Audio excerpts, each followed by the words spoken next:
नमस्कार दोस्तों, स्वागत है आपका मेरे YouTube channel exam point by Hargovind में। और आज हम प्रतिशत का दूसरा क्लास डिस्कस करने जा रहे हैं, जिसमें हम जब प्रतिशत वृद्धि और कमी की जाती है किसी यूनिट में तो उस टाइप के सवाल को हम देखेंगे। इसको हमने दूसरी ट्रिक बनाया है।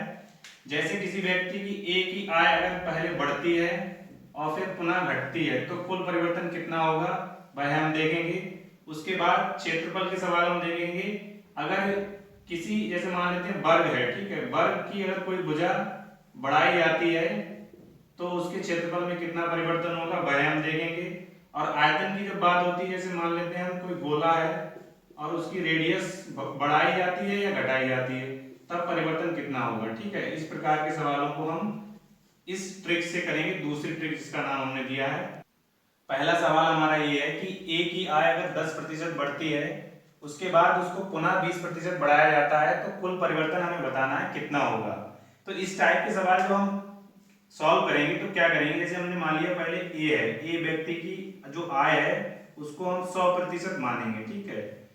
और जिस टाइप से वो कह रहा है कि 10% बढ़ा है तो पहले हम क्या करेंगे, 10% की इसमें वृद्धि कर देंगे, ठीक है। सीधे सीधे फार्मूला नहीं लगाना, हमें क्या करना है, जो भी आय दी हो या क्षेत्रफल दिया हो उसको हम 100% मानेंगे।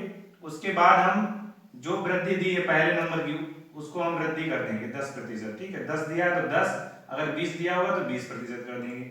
जब हम 100 का 10% बढ़ाएंगे तो कितना हो जाएगा, 110 हो जाएगा मिलकर, यानी 100 में जब 10% ऐड करके बढ़ाएंगे हम तो 110 हो जाएगा, ठीक। उसके बाद कह रहे हैं कि पुनः 20% बढ़ाया गया तो फिर से हम प्लस 20% करेंगे और 110 का जब हम 20% निकालेंगे तो आ जाएगा हमारा 22 और जुड़कर हो जाएगा 132, ठीक है। तो इस सवाल में पूछा है कि कुल परिवर्तन कितना होगा। परिवर्तन निकालने के लिए क्या किया जाता है कि जो पहले हमने माना है वो और जो लास्ट में हमें प्राप्त हुआ है वो, इन दोनों के बीच का जो डिफरेंस होता है वही परिवर्तन कहलाता है। अब आपको यहाँ दिख रहा होगा सीधे से कि 100% पहले था और बाद में हो गया 132, तो जो परिवर्तन हुआ है जो सवाल में पूछा गया है वो परिवर्तन कितना है, परिवर्तन है 32%, ठीक है। यही आंसर हो जाएगा। उसके बाद देखो इस टाइप के सवाल को करते वक्त हमें क्या करना है, सिर्फ और सिर्फ प्रतिशत निकालकर उसे जोड़ना है बार बार बस। और जो आपने अभी वर्तमान में फार्मूला पढ़ा होगा, क्या होता है, x plus by plus x by बटे 100। इससे क्या होता है कि जब यूनिट हमारी दो होती हैं यानी x और y तब तो ये बहुत आसान होता है, लेकिन अगर यूनिट हमारी 3, 4 या 5 होती हैं तब इस फार्मूले को कई बार लगाना पड़ता है। इस वजह से सवाल करने में थोड़ी सी प्रॉब्लम आती है। लेकिन जो हमारा तरीका है उसमें क्या है कि सीधे आपको प्रतिशत वृद्धि कर देनी जितनी भी दी होगी। अगर 2 बार दी है तो 2 बार और 3 बार दी है तो 3 बार हम इसको कर देंगे। तो पहले सवाल का हमारा आंसर आ गया 32%। सवाल नंबर 2 हमारा ट्रिक से वही ट्रिक हमारी की पहले हमें जो दिया हुआ है उसमें केवल प्रतिशत वृद्धि करके जोड़ना ही है इस सवाल में। अब जैसे मान लीजिए इसमें कह रहे हैं कि एक व्यक्ति की मजदूरी जो है वो 20% बढ़ी और पुनः 10% कम हो गई, तो कुल परिवर्तन बताना है कि उसकी मजदूरी में कितना परिवर्तन हुआ।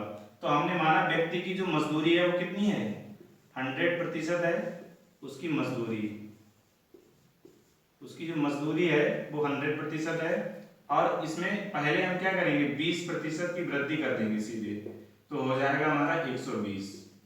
और फिर हम क्या करेंगे, फिर हम इसमें 10% की कमी कर देंगे, माइनस। जब कमी की जाएगी या घटाया जाएगा तो माइनस किया जाएगा।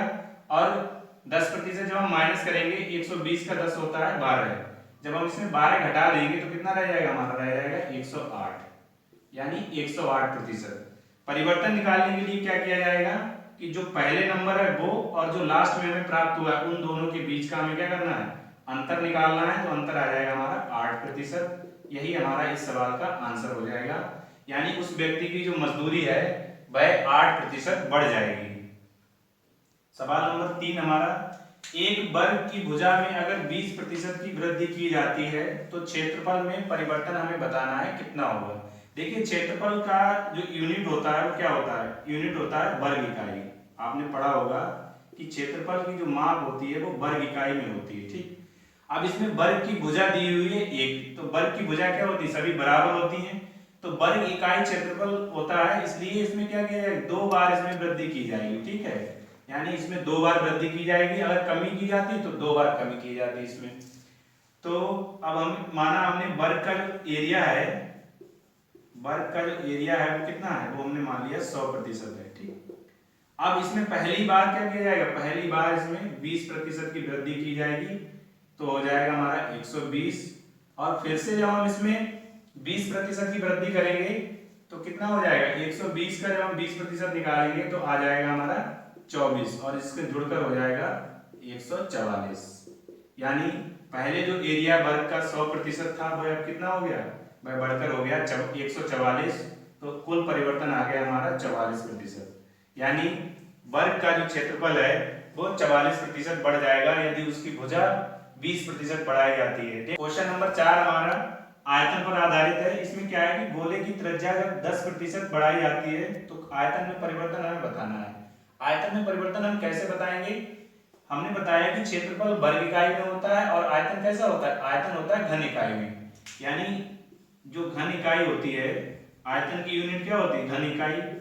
तो आयतन में क्या किया जाएगा, इसमें जो वृद्धि या कमी होगी उसको 3 बार किया जाएगा। ठीक है, आपको ये याद रखना है कि क्षेत्रफल में 2 बार किया जाएगा और आयतन में 3 बार किया जाएगा। ठीक, अब इस सवाल में हमने मान लिया उसका आयतन जो है गोले का वो कितना है, आयतन है 100%। ठीक, अब 10% की जब हम वृद्धि करेंगे तो कितना हो जाएगा, तो हो जाएगा हमारा 110।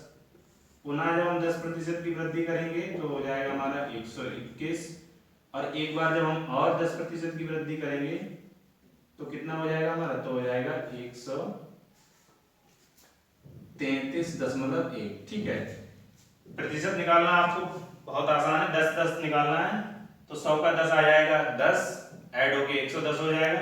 110 का जब हम 10% निकालेंगे तो 11 आएगा, और 11 जब हम जोड़ेंगे तो 121 हो जाएगा। और जब 121 का 10% निकालेंगे तो 12.1 आएगा, तो ऐड होके हो जाएगा हमारा 133.1। तो इस प्रकार जो गोले का आयतन है वो कितना कम बढ़ गया है, कितना बढ़ गया है, वो बढ़ गया है 33.1% की वृद्धि हो जाएगी उसमें, अगर 10% की वृद्धि होती है। देखो इस टाइप के क्वेश्चन अगर एग्जाम में आते हैं तो आपको करना क्या है, केवल परसेंटेज निकालना है और उसको जोड़ना है। अगर कमी की जाएगी तो घटाना है।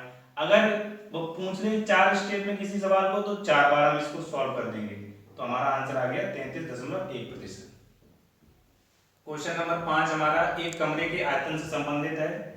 एक कमरे की लंबाई अगर 20% बढ़ाई जाती है और उसकी चौड़ाई भी 20% बढ़ाई जाती है, फिर ऊंचाई में 10% की कमी की जाती है, तो आयतन में हमें परिवर्तन बताना है। ठीक है, तो हम मान लेते हैं कि आयतन उसका कितना है, मानना हमें 100% ही है। आयतन उसका जो है वो 100% है। पहले उसकी लंबाई में कितनी वृद्धि की गई, 20% की, तो हो जाएगा हमारा 120। और जब चौड़ाई में उसकी 20% की वृद्धि की जाएगी तो हो जाएगा हमारा 144। ठीक है, उसके बाद कह रहे हैं कि उसकी ऊंचाई में कमी की गई है 10% की। तो अब नेक्स्ट हमें क्या करना है, 10% की कमी कर देना है। 144 का जब हम 10% निकालेंगे तो 14.4 आ जाएगा, इसको हमें इसमें से घटा देना है, तो हमारा बचेगा 129.6। ठीक है, यानी अब इसमें जो परिवर्तन होगा वो हो जाएगा हमारा 29.6% की वृद्धि होगी आयतन, कमरे के आयतन में, यदि उसकी लंबाई 20% बढ़ाई जाती है और चौड़ाई 20%, और जो कमी की जाती है ऊंचाई में वो 10% की जाती है, तो कुल परिवर्तन हमारा होगा 29.6%। क्वेश्चन नंबर 6 हमारा, एक व्यक्ति की आय अगर 3 बार घटती है लगातार तब हमें क्या करना है, 10% घटती है, फिर 20% घटती है, फिर 10% घटती है। तो हमें करना क्या है, व्यक्ति की आय माननी है 100%, फिर उसमें क्या करना है, कमी करना है 10% की, तो रह जाएगा हमारा 90।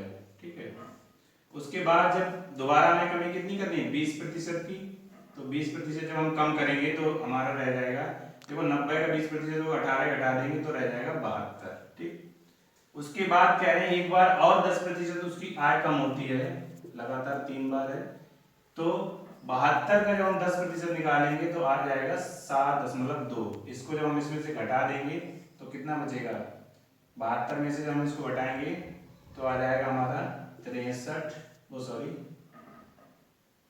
64.8 64.8% आ जाएगा।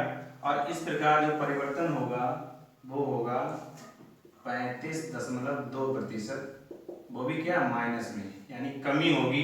देखिए 100% पहले था, लेकिन अब हो गया है 64.8%, तो कितनी कमी हो गई 35.2% की, यानी उसकी जो आय है वो 35.2% कम हो जाएगी पहले की अपेक्षा।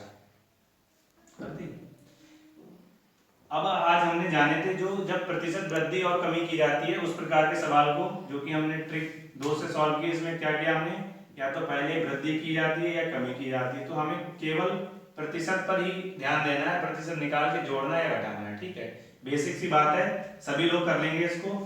और नेक्स्ट वीडियो में हम क्या करेंगे, आय व्यय से संबंधित प्रश्नों को हल करेंगे और चुनाव से संबंधित प्रश्नों को हल करेंगे।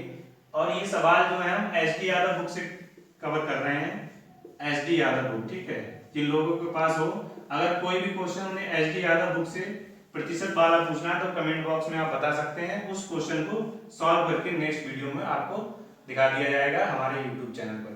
जो भी लोग यूपी लेखपाल और यूपी एसआई की तैयारी कर रहे हैं, एनटीपीसी की तैयारी कर रहे हैं, वो मैथ्स की तैयारी के लिए हमारे यूट्यूब चैनल को सब्सक्राइब कर सकते हैं और शेयर भी कर सकते हैं अपने दोस्तों को, जिससे कि वो भी आसान भाषा में मैथ को सीख सकें। Thank you for watching.